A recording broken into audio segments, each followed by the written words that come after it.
Welcome back to the Injury Prone Fantasy Football Podcast. I'm your host, Dr. Edwin Porras, of Physical Therapy, Medical, and FantasyPoints.com. Gracias por tus oídos.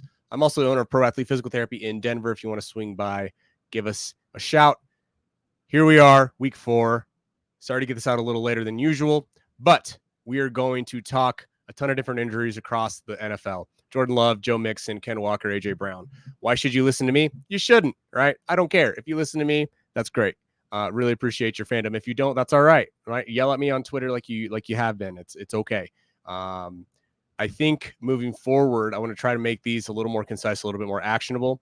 But other than that, before we get started, make sure that you are, let's see, today we're going to say going and using the link down below in the comments to get the Injury Prone Draft Guide and Playbook.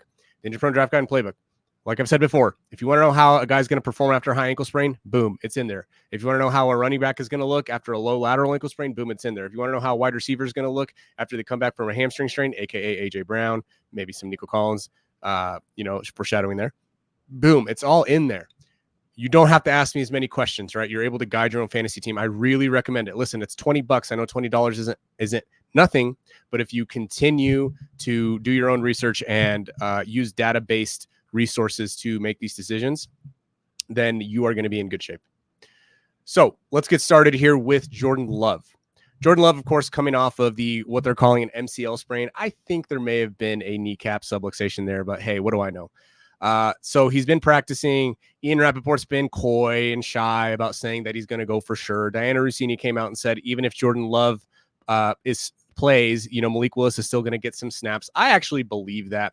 My breakdown on Jordan Love, based on the history of quarterbacks coming back from lower body injuries that are pretty significant, they don't rush as much. It's very obvious and apparent that teams try to limit the amount of rushing these quarterbacks are doing. Not that Jordan Love really produced or provided a ton of rushing juice to begin with, but he is going to really be more so of a 2-quarterback league, super flex type of guy this week. I wouldn't start him in any sort of cash games and probably not really in as many tournaments. But I do think that this probably props Jaden Reed back up.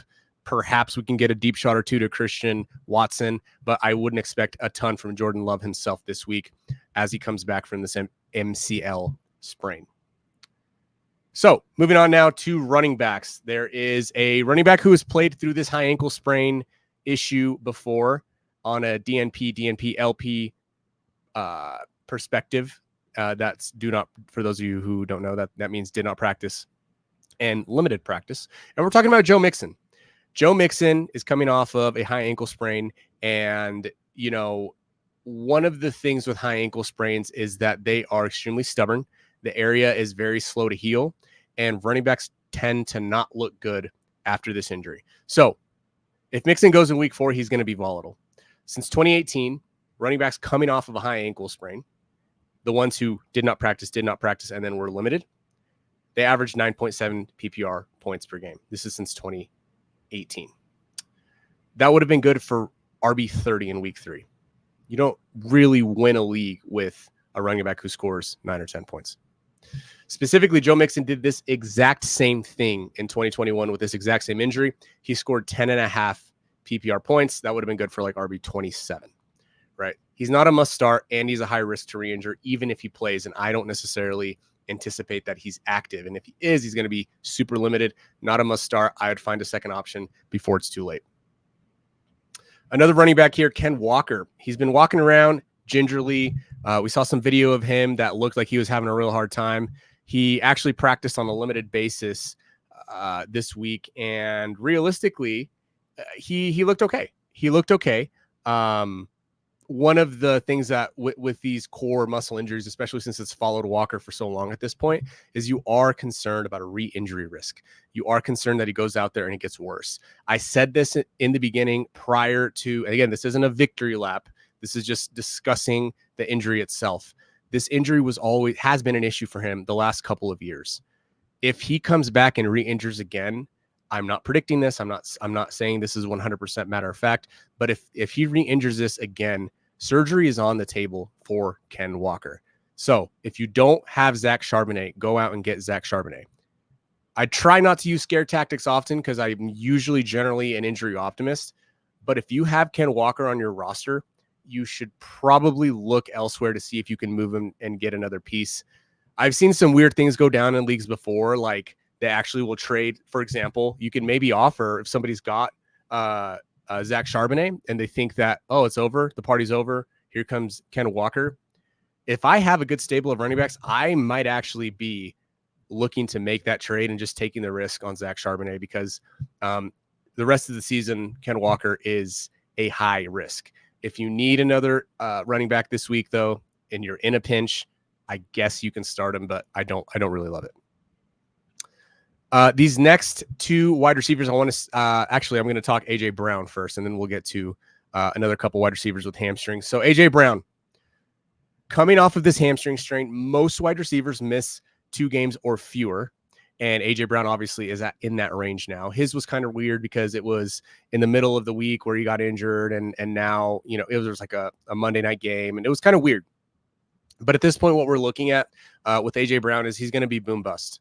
He's going to be boom bust, and there just isn't a large enough sample to really predict how he's going to look. We assume this was a legit injury because he was out for 2 games. Like, players don't miss time unless it's a legit injury. And with that said, there were 57 instances since 2018 where a wide receiver has gone, did not practice, limited practice, and then played. 2 of 57 played. Now, lucky for us, it's a representative sample. One of the guys was Mike Evans. The other guy was Julio Jones. So with those guys, you really got the best of, well, not the best of, but you got both worlds. In that scenario in 2020, Mike Evans scored 7 PPR points. Now, that's the bad news. The good news, Julio Jones scored 34. So with Devontae Smith out, with that offense looking as, sad as it has over the last several weeks, this could be a spot where AJ Brown blows up. This could be a spot where they just say, F it. AJ's down there somewhere. Kellen Moore, he's not quite a donkey.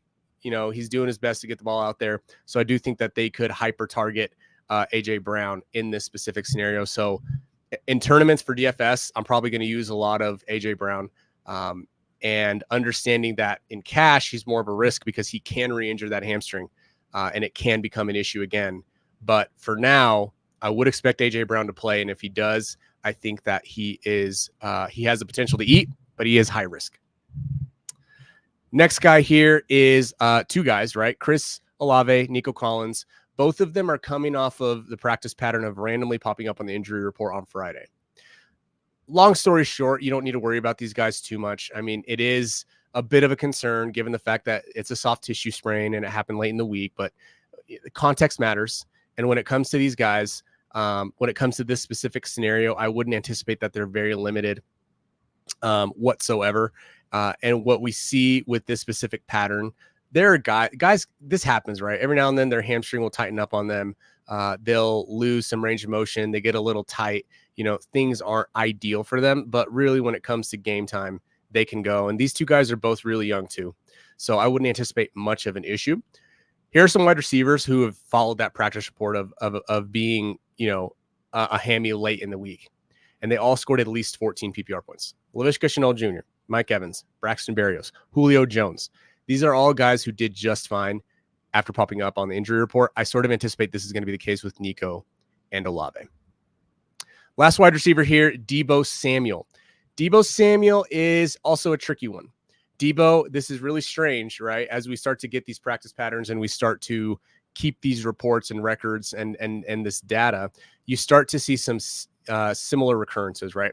In 2021, Deebo Samuel actually followed this exact same practice pattern with the exact same injury, sort of similar to what the situation with Joe Mixon. And it was in 2021. He ended up playing and he scored 11.3 points.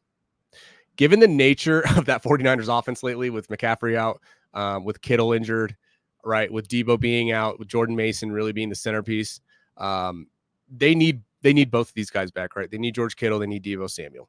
So I would anticipate Deebo's going to go, but I also anticipate that he's probably not 100%. He's at risk to re-injure again, but if he's active, you have to start him in most leagues. I just wouldn't start him in cash games because he is, like I said, still at risk to re-injure. Moving on now to tight end, Sam LaPorta. This one's going to be quick.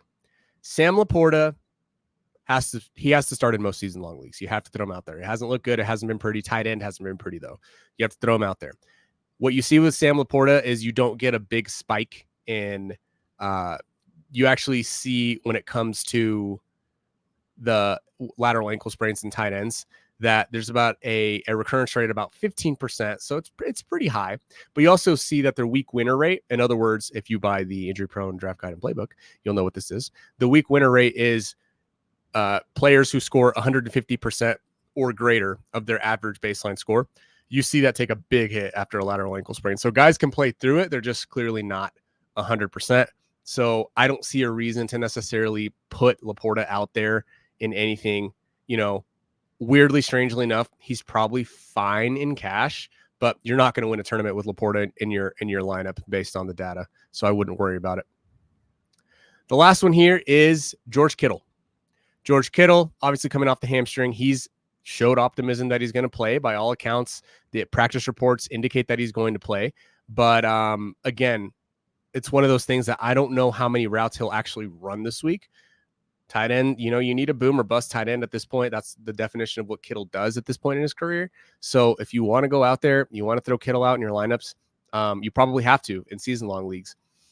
But I'll be curious to see exactly how many routes George Kittle runs based on this hamstring strain, and if they just don't have him out there for blocking for the most part. So we'll see how that pans out. But again, he's okay. He's a fine play, I'd say, this week. If you want more, if you want Jordan Addison, if you want the skinny on why I said trade for Christian McCaffrey, going to give you a teaser there and leave that cliffhanger, right? Go follow me on Twitter at FBInjuryDoc. If you want to know whether you should trade for Puka Nacua, if you want to know, what's going to happen moving forward with a guy like Cooper Kupp, follow me on Twitter at FBInjuryDoc.